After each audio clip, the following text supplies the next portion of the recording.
ಸೋಮದತ್ತ ಎಂಬ ಒಬ್ಬ ಬ್ರಾಹ್ಮಣ ಗುರು ಸೇವೆಯಲ್ಲಿ ತನ್ನ ಜೀವನವನ್ನು ಕಳೆದನು.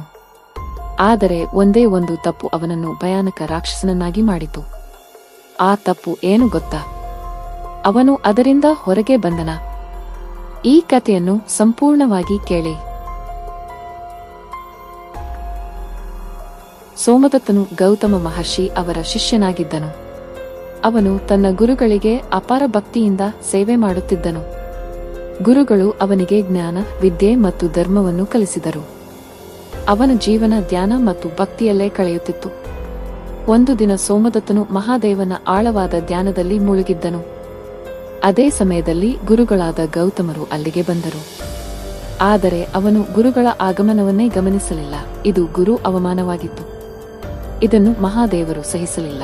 ಅವರು ಸೋಮದತ್ತನಿಗೆ ನೀನು ರಾಕ್ಷಸನಾಗುವೆ ಎಂದು ಶಾಪ ಕೊಟ್ಟರು. ಒಂದು ಕ್ಷಣದಲ್ಲಿ ಭಕ್ತ ಬ್ರಾಹ್ಮಣನಾದ ಸೋಮದತ್ತ ರಾಕ್ಷಸನಾದನು. ಸೋಮದತ್ತನು ಅಳುತ್ತಾ ಗುರುಗಳ ಮುಂದೆ ಬಿದ್ದು, ಗುರುವೇ, ನನ್ನ ತಪ್ಪು ಕ್ಷಮಿಸಿ ಎಂದು ಬೇಡಿಕೊಂಡನು.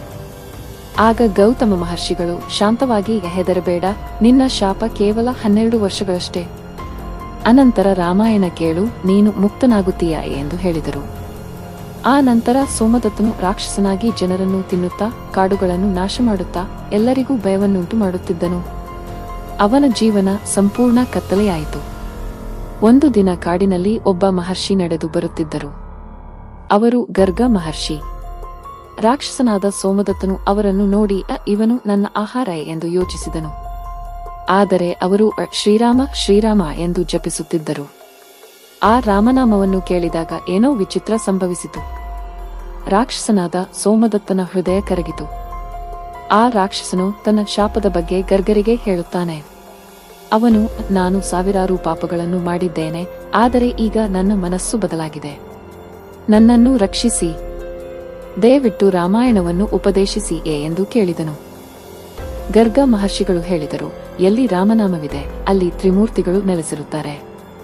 ರಾಮನಾಮವನ್ನು ಹೇಳುವವರನ್ನು ಯಾರೂ ಏನೂ ಮಾಡಲಾಗುವುದಿಲ್ಲ ಎಂದು ಹೇಳಿ ಅವರು ವಾಲ್ಮೀಕಿ ರಾಮಾಯಣವನ್ನು ಹೇಳಲು ಆರಂಭಿಸಿದರು. ಸೋಮದತ್ತನು ಭಕ್ತಿಯಿಂದ ರಾಮಾಯಣವನ್ನು ಕೇಳುತ್ತಿದ್ದನು.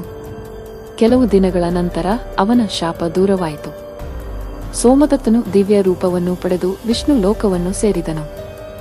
ಗುರು ಅವಮಾನ ಜೀವನವನ್ನು ಕೆಡಿಸುತ್ತದೆ, ಆದರೆ ರಾಮನಾಮ ಜೀವನವನ್ನು ಉಳಿಸುತ್ತದೆ.